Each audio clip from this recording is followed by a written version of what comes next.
Saan ba i-edit ang Wi-Fi rates at transaction fee ng e-loading at GCash in? Una, ano nga ba ang Wi-Fi rates at transaction fee? Ang Wi-Fi rates ay pagsiset ng halaga ng pera katumbas ng oras na pwedeng makapag-internet ang ating customer. Halimbawa, ang piso ay nagkakahalaga ng 5 minutes. Ang transaction fee naman sa e-loading at GCash, dito mostly nakukuha ang kita o tubo sa amount na ipapurchase nila. Halimbawa, gusto nilang mag-load ng 10 pesos, kailangan nilang maghulog ng 13 pesos upang maproseso ng machine ang kanilang paglo-load. Yung 10 pesos ay puhunan na load at yung 3 pesos naman ay ang tubo natin sa transaction na ito. At bawat transaction ay may tubo. Ganito natin may edit ang rates at transaction fees sa mga load products na binibenta natin. Step 1, kailangan nakakonect tayo sa SSID ng ating 3-in-1 Vendo. Kapag nakakonect tayo, ay i-open ang ating browser at i-type ang IP address na 10.0.0.1/admin. Lalabas ang login portal na ito. Sa username, ang default natin ay admin. Ilagay lang natin ang admin. Lahat ay small letter. Sa password naman, ang default natin ay admin din. Small letters lahat. Then, i-click ang login. Bubukas dito ang dashboard ng ating admin. So, para ma-edit natin ang ating Wi-Fi rates ay i-click lang tong nasa upper left portion. Then, pagka-click nyan ay i-click ang Wi-Fi rates. So, dito, pwede mong i-enable or i-disable yung time rates or data rates. Sa baba naman ay i-click mo lang kung gusto mo itong i-edit.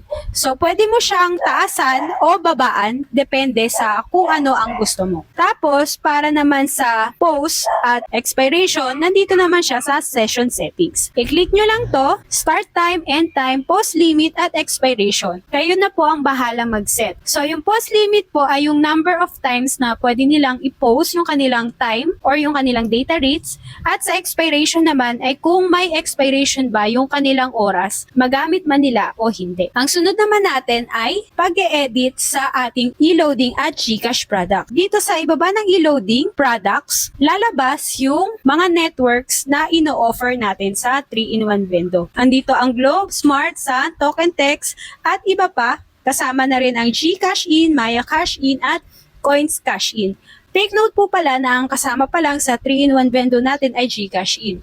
If gusto nyo pong i-avail yung Maya at Coins PH Cash in, ay ito po ay may additional license na kailangan pong bilhin sa thefoxtech.com. So ito po, meron tayong 2 ways kung paano tayo mag-e-edit ng transaction fee. Ang una is yung manual at yung pangalawa is yung automatic. So sa manual po, halimbawa, sa Globe muna ako, click ko yung Globe, then sa manual naman ay isa-isa kong i-click yung amount na gusto kong i-edit.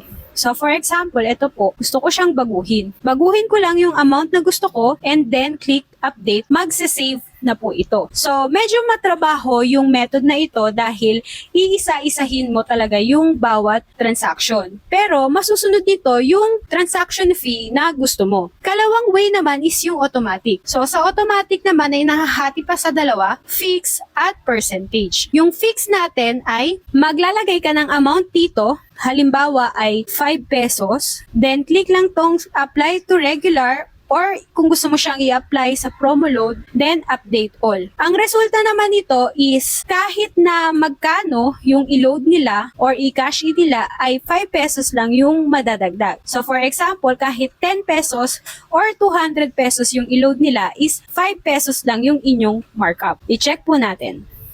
Ayan. Yung pangalawang automatic natin is yung percentage. Sa percentage naman, ang pinag-uusapan natin ay porsyentuhan. So, for example, ay gagawin kong 10% yung ating transaction fee. So, madadagdagan ng 10% yung amount na kailangan nilang bayaran. So, ayan, in-update ko lang and then i-check natin. So, dito, ang 10 pesos na load ay madadagdagan ng piso. Then, kapag 100 naman, madadagdagan siya ng 10 piso. Ang kagandahan naman po sa automatic is mabilisan siya. Kasi nga sabay-sabay na i-edit yung mga transaction fee. Pero hindi lahat ng adjustment na gusto mo ay masusunod. So, kayo pong bahala kung magkano yung transaction fee na gusto nyong iset dahil vendor nyo naman po yan at kayo po ang masusunod. Then, i-check nyo lang siya sa portal kung nag-update na kaya yung ating transaction fee. So, for example ay mag-load po tayo.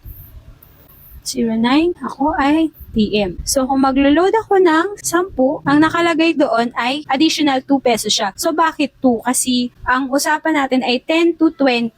So, ang 10% ng 20 ay 2 pesos. Kaya nagkaroon ng additional 2 pesos na himbis na 10 pesos na load is 12 pesos yung kailangang bayaran. So, ganun din po yung reflection sa pagka-cash in. In case po na hindi nag-reflect yung changes nyo sa admin, ang gawin lamang ay i-click yung settings ng browser nyo, history, at i-clear all nyo lang po ito. Yan. Pagka-clear all nyo yan, bumalik po kayo doon sa portal natin na 10.0.0.1 at mag-a-update na po yan. So, ayun na. Tapos na. Ganun lang yung pag-e-edit natin ng transaction fee sa Wi-Fi, e-loading, at GCash in. Pwede mo nang simulan ang pagnenegosyo mo at kumita na sa 3-in-1 Wi-Fi vending machine. Kung may question pa kayo, mga kanegosyo, i-comment down below nyo lang o message lang kayo dito sa aming official account na Era Computer Center. Maraming salamat mga kanegosyo!